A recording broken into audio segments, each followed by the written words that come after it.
ज्ञान सब ज्ञानड़ी, कबीर ज्ञान सो ज्ञान, और जैसे घोड़ा तोब कायब करता चले मैदान। ये वो समृद्ध शक्ति है, एक वचन में सब कुछ कर सकता है आपके लिए, लेकिन उसके कराने योग्य आपने बनना पड़ेगा। कहते हैं सतगुरु के दरबार में कमी काहे की ना, और अंसा मौज नहीं पा रहा तेरी चूक चाकरी में। तो अगर इस सच्चे दरबार में किसी चीज की कमी नहीं है और आपके ऊपर मेहर नहीं हो रही है, तो आपकी कोई चाकरी में, आपकी सेवा और शुश्रूषा में कोई त्रुटि है, उसको ठीक कर, तुरंत बिजली आ जाएगी। करंट आने के लिए, बिजली पावर आने के लिए हमने उस योग्य बनना पड़ता है, गुड कंडक्टर। तो बिजली आई सारे काम होंगे, फिर तो जो उसके गुण हैं। तो उस बिजली को आने के योग्य बनाओ, और इसी तरीके से बनोगे आप, इस ज्ञान से, इस भक्ति से समर्पित हो जाओगे।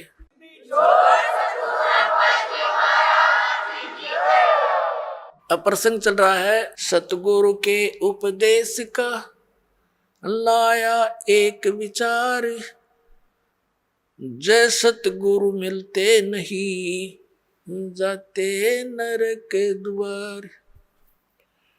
अब नरक द्वार में दूध सब करते खेचा ताण, उनसे कबू ना छूटता, फिर फिरता चारों खाने के दुर्गति होती।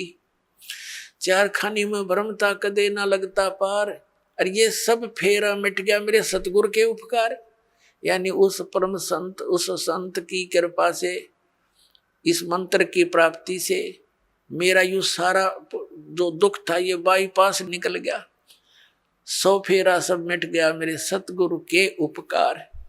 फिर क्या बताते हैं, 7 समुद्र की मसीह करूं और लेखनी करूं बन राय, धरती का कागज करूं गुरु गुण लिखो न जाए। होय होय। अब बता के गुण लिखेंगे इस परम पिता परमात्मा का। इतने कष्टों से हमें निकाल दिया, एक कुत्ते का जीवन लिखने लगो, एक मक्के के दुख है उसके ऊपर। गर्मियों सर्दियों के दिन, सर्दी का मौसम, गली में पड़ा है, पहले वो कोठी में रहता था एसी रूम में बिना बत्ती के, देख कहाँ बड़ा उसका प्लेटफार्म, फिर गली में बैठा है, सह परिवार लेटा है, कुतिया कुत्ते बनकर, ऊपर से वर्षा हो रही है, ठिठुर रहा है, आता जाता उसका लठ मार देता है, और फिर वो भूखा उठता है सवेरे, किसी के द्वार की तरफ भागता है, तो वहां सुबह सुबह कौन उसके लिए वहां परोठे तैयार कर रखा है, वो डंडा मारेंगे चल। वो फिर दूसरे घर में घुसता है, तीसरे मनमान रसोई में पहुंच जा, क्यों भूख लग रही है, तो उसका लागे कड़ में लठ, फिर ट्या ट्या करता हुआ फिर कहाँ पहुंचेगा, कुरडियां पर गंध खाने के लिए जाएगा वो। पुणात्माओं, ये तो एक दिन की का प्रोसेस है कुत्ते का। इसको सारे गधे कुत्ते सब 84 लाख योनियों को देखते हुए इसको लिखने लगे, तो परमात्मा कहते हैं परमात्मा के गुणों का, या पूरी पृथ्वी जितना कागज हो, 7 समुद्रों की इंक हो, ये सब खत्म हो जाए, पर परमेश्वर के इस गुण का अंत नहीं।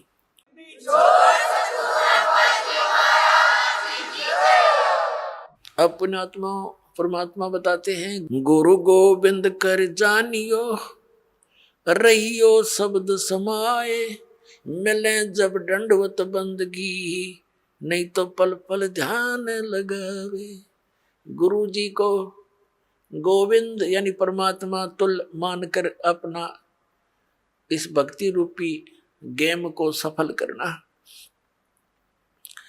पुण्यात्मा, परमात्मा जब आए थे वो स्वयं भगवान थे, और हम उनको ना पहचान कर हम एक सिंपल मैन मानते रहे। आशीर्वाद देते थे, लाभ भी होता था, लेकिन फिर वो जुलाहा दिखा करता, उन्हें भगवान दिखाई ना दिया। इस करके हम सारे रह गए यहीं पर 64 के 64 लाख। अब परमात्मा ने बताया कि गुरु को गोविंद समझकर, भगवान समझकर डील करो, ट्रीट करो उसको। जैसे ये दास तो भगवान नहीं है, लेकिन वो परमात्मा ऐसे ही दास की तरह रोल करके चले गए, वो भगवान थे, और काल हमारी रोल मार गया नू। तो इसलिए परमात्मा ने कहा है कि गुरु जी को तुमने परमात्मा मानकर अपने इस भक्ति मार्ग को सफल करना होगा, ना कतई नहीं होगा ये तुम्हारा। जैसे गणित के अंदर एक ऋण का प्रश्न होता है, उसमें मूल धन ज्ञात करना होता है।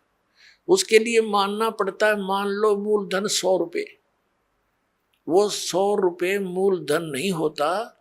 मूल धन तो अरबों खरबों में होता है, करोड़ों में होता है। वो मूल धन अरबों करोड़ों वाला प्राप्त करने के लिए हमने 100 रुपये मूल धन मानना पड़ेगा। ये मजबूरी समझ लो, ये जरूरी समझो। इसके बिना वो मिल नहीं सकता हमने जिस मूल धन की हम खोज कर रहे हैं, और वो नहीं मिला तो हम फेल हो गए, नंबर 0 हमारे। तो गुरु जी को आप जी ने ये समझना पड़ेगा कि भगवान ही बैठे। जैसे हम परमात्मा के पास जाएंगे तो हम कैसे डील करेंगे उनको, जैसा इस दास को करोगे ये आपका स्वभाव बनेगा, यही भाव बना रहेगा। तो इस भाव और स्वभाव को हमने यही चेंज करके जाना पड़ेगा उसके दरबार में। और वहां जाकर फिर मन में 2 सटपट रहेगी तो फिर पटक देंगे उल्टे ठाके। वहां तो छालनी में छाने जाओगे पुण्यात्मा, उड़ा कोई किसी की गवाही की जरूरत को नहीं। तो इसलिए हमने परमात्मा बताते हैं, गुरु गोविंद कर जानियो रहियो शब्द समाए, यानी जो मंत्र दे दिया उसका जाप करते रहना। और मिले गुरु जी जब दंडवत बंदगी प्रणाम करे, और बाद में नहीं तो पल पल ध्यान लगावे, यानी उनकी याद रखे इन गुणों को। हे भगवान, जब आपको पुण्यात्मा अमिताभ बालक हो, छोटे से बच्चे को 2 साल का, कोई 3 वर्ष का, यानी जिस दिन नाम मिला उसी दिन से आपकी ये भक्ति मार्ग में आयु काउंट होती है। कोई 4 वर्ष का, कोई 5 वर्ष का, कोई 10 वर्ष का, तो बच्चे ही गिने जाते हैं। जब आप थोड़े से मैच्योर हो जाओगे तो फिर देखना आपकी स्थिति, आप रोया करोगे बैठ कर, भगवान जुल्म हो गया था, मनुष्य जीवन इतना अनमोल था, कौड़ी बदले जा था। और फिर इस दास की आपको उपयोगिता का पता चलेगा। तो इसलिए परमात्मा कहते हैं,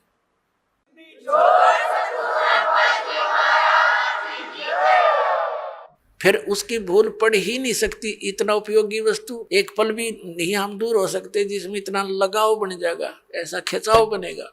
और ये लगाव, ये खिंचाव ही आपको सतलोक लेके जाएगा। जैसे हम इस काल भगवान के ऊपर आसक्त हुए, और इतने आसक्त हो गए कि डटे नहीं डटे वहां पर, इतना सुख छोड़कर हम इस गंध में आए गए, केवल इसकी चाह, इसके ऊपर आसक्त हो गए। अब इसके असलियत का पता आपको लग जाएगा। तो 1 नंबर का विलियन है, सब धोखा करके काम करावे, बला तुम्हारे से सारा काम करवा रहा है और आप खा रहा हमारे को।